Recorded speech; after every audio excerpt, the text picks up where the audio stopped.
Do you think they'll give anything? Do you think they'll bring like the Butterfinger mount to gold subscribers or something? Like, do you think there will be some token of appreciation for that extra cost at some point? Maybe they'll do the PlayStation Plus thing, where if you have PlayStation Plus and Final Fantasy 14, you're able to claim a free teleport Aetheryte every month. Um, Okay, so they could be getting a free Aetheryte just like PlayStation. I think PlayStation's the yeah. model, but like I started on PlayStation, but I moved from PlayStation to Mac to PC. And so like PlayStation's where I began, but it's been a long time since I've been there. Um, it's kind of weird. I don't I think it'll be fine like in the long term. And honestly, it's a player base that ideally doesn't have any expectations set. So ideally, it's a group of players who were just looking forward to trying the game. They were just looking forward to playing it, and this is now a chance to do that. And so if it has a cost, it has a cost. That's easier than when they go and like when you see a game change their monetization model. That's a little bit harder. But for Xbox players, hopefully that's like these are players who just didn't have access to the game before. The free trial is enormous now. So the free trial going all the way to Stormblood and being free on Xbox, that's a massive gain. Um, I don't know how your conversion rate is if you have to then pay for gold if you're somebody like my brother-in-law that doesn't, and then or core or whatever we're calling it, and you have to pay a subscription for Final Fantasy 14, and there's no perk to Well, paying both. yeah. You would need, if you want the Game Pass rewards and online, you would need to go for Game Pass Ultimate because you can't get the Game Pass because Game Pass doesn't give you That's a online. huge jump. That's a Yeah. huge jump. So that's why I find confusing. Like it's really frustrating because it's like you've got Game Pass Core. See, that's why I don't like the naming. I don't like the PlayStation Plus one that much either, but I really dislike it for Xbox as well. Like where you got Game Pass Core, which gives you online and a couple of games, but not Game Pass technically, even though it's called Game Pass. Then you've got Game Pass, which gives you Game Pass games and day one games, but no online. And then you got Game Pass Ultimate, which gives you online Game Pass games and xCloud and Game Pass games on PC. Because remember, there's also a separate subscription for PC in between Game Pass Core and Game Pass, which I think is slightly cheaper than Game Pass, which is available on PC I think because what you've I got need Game Pass as a point of PC. comparison is I need to understand. I don't know if there's anybody in the chat that pays for the ESO optional subscription and is an Xbox player. Like that's the point of comparison for me is does this just put them on level playing field with ESO? Um, and then how does this compare to a Final Fantasy 14 player on PlayStation? Like, is it the same dollar amount? Because that's who you're comparing to within our community. As Well, a no, it'd be PC player, more I'm if used to like there is a reason that people talk so highly about PC. It's got a higher yeah, buy-in, but you do get a really great experience. Console is just yeah. it's nice to sit on a couch. But you know, it is more on Xbox, right? Because you have to have, no matter what, you have to have Game Pass Core. So even if you're not playing any other game other than Final Fantasy 14, that it is a higher buying because it's an extra what I don't know, like $8, $9 a month on top of your subscription. I don't know how much Game Pass Core is in America. Yeah, I feel like that needs to be. Uh, See, and everybody I know that pays for Core, we buy it on like Black Friday or whatever when it goes on some sale, and you buy a bunch at once. Um, so I don't know that many people that just leave it on and just pay it monthly. Most of us buy it in bulk.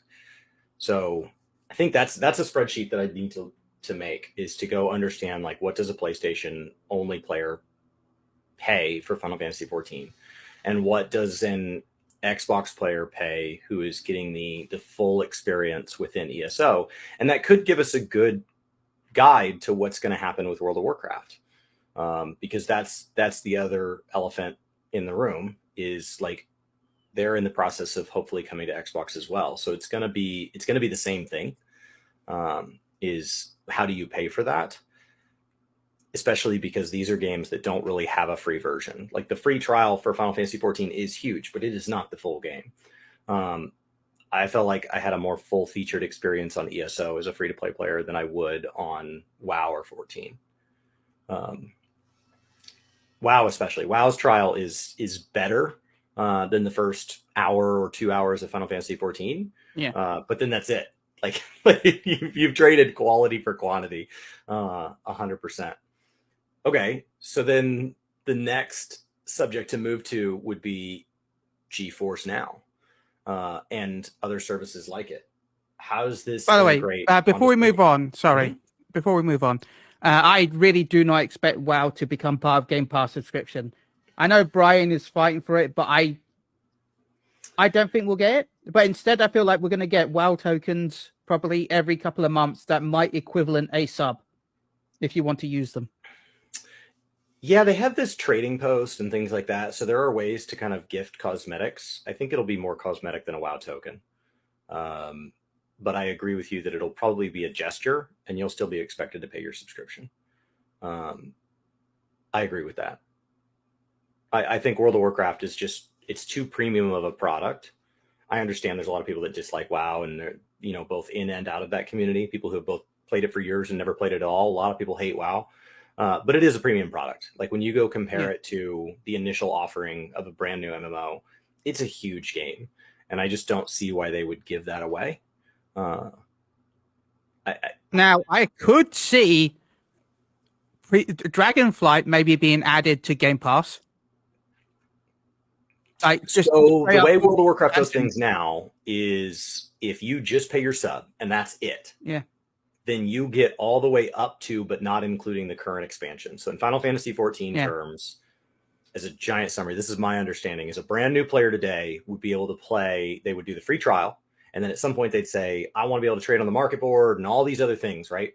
And then they would start paying their subscription and they would get access all the way up to the end of Shadowbringers. And when Dawntrail goes live, that would automatically let them enter Endwalker.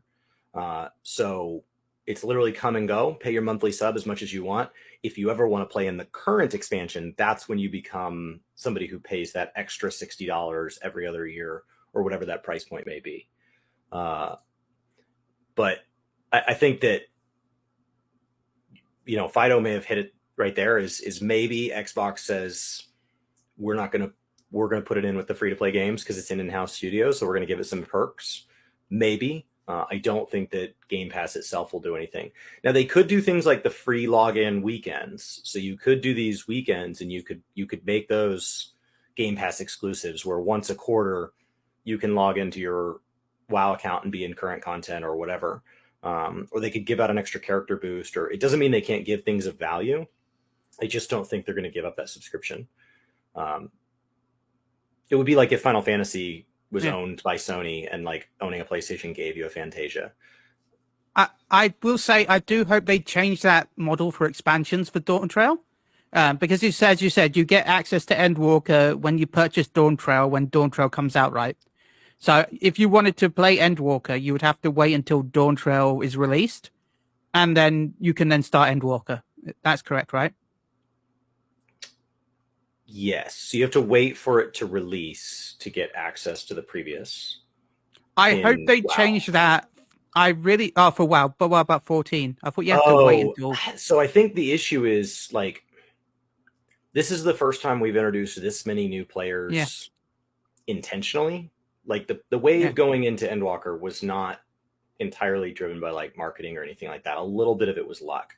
And so we did have a lot of new players, but I think that the thing that changed is like, imagine you pre-order Dawntrail as a new Xbox player. The way it's worked in the past, my understanding is you would also have to like buy a heavily discounted edition to get you access. It wouldn't just be lumped in, as opposed to if you wait until Dawntrail releases and you buy Dawntrail, it gets grouped in. My hope, based on completely nothing, my hope though, based on completely nothing, is that I really do hope that they don't launch Endwalker on Xbox, because the pre-orders for Dawntrail haven't gone live yet because we don't know when it comes out. My guess is I'm hoping that they're waiting until the Xbox beta ends, and then once the Xbox beta ends, they'll launch the pre-orders for Dawntrail and just give everyone access up to Endwalker if you pre-order Dawntrail, especially on Xbox, so that way people don't have to purchase the game twice. Even if it's heavily discounted, that is still kind of a mean thing to have a consumer have to purchase a game twice in the same year. Yeah, I think last time it was a base game plus current, but they put a discount on the base game. It was something like that. You were buying like some discounted edition so that you could play, so that you don't have to wait for whatever the release date ends up being. Let's say that's June. It doesn't feel like it's going to be May. We haven't heard enough. May, I thought end of May was kind of the earliest possible date. It doesn't feel like it's going to be May. All right. Well, no, I'm just hoping that is a thing that will happen. I just feel like otherwise it's a kind of mean for the Xbox players. I mean, I think that starts to bring up the real question, is if there is extra cost, why do people pay it?